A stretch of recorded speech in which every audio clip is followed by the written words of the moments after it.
ByteDance will get 1 board seat out of 7. What else do they get from this deal other than China's soft power?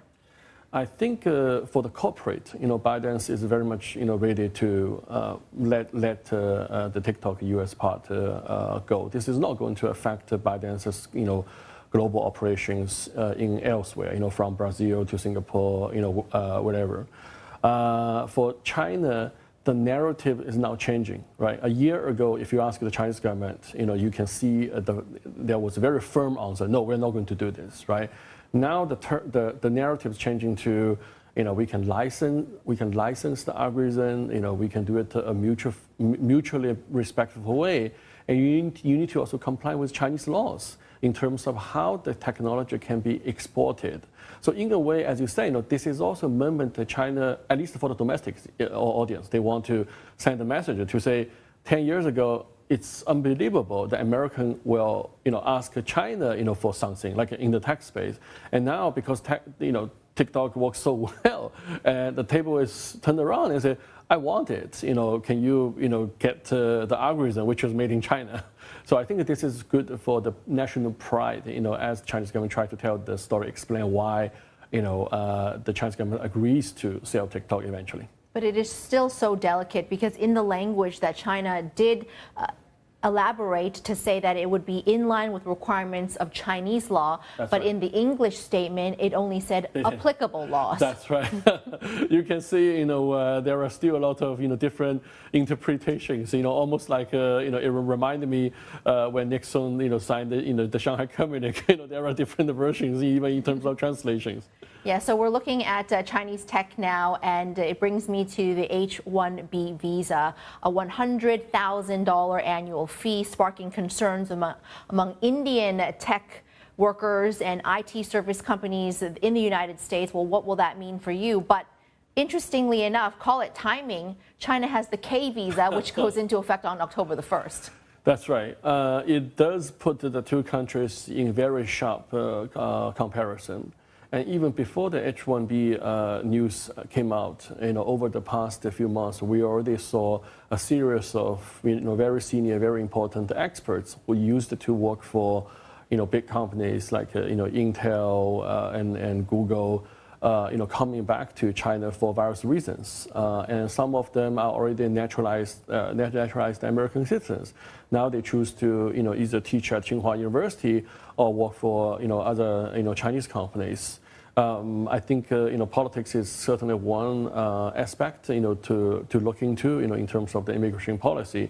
The other thing is everyone knows all those Silicon Valley companies hire a significant number of foreign talents on H-1B visa. So now it's really a question for those HR people to decide cost versus the importance. And some of them will go back to China, especially for those like China-born PhD graduates in the U.S. Originally they have an American dream. Now some people will think twice. So this is good for in terms of the prospect. Go back to self-reliance on technology and innovation. If you take a long-term view, this is certainly good news for China in the very long-term perspective. In a way, like Trump is helping China to get better prepared for the future of technologies. So this is trying to attract STEM talent. I'm looking at some numbers here. China has been open to international exchange in the first half of this year. 38 million travelers, which was a 30% increase on year. 13.6 million of those were visa-free. 55 countries can transit in China 240 hours without any visa fees. 75 countries now have visa-free access into China. Right. Are people going there? Are they interested in checking it out? I was recently in Beijing and Shanghai. I can tell, compared with the end of COVID, even last year, I do see more people in the hotel for breakfast. I take it as a good sign. But I talked to the local officials. They also understand, the number of foreigners, coming back to China, visiting China, are not yet, back to the pre-COVID level. Some senior executives for multinational companies, during COVID, they relocated to Singapore or elsewhere. They are also weighing on different factors, whether they should come back or not. But the momentum is picking up. The the visa, the easing restrictions on foreigners to come. Even we are in Hong Kong, right?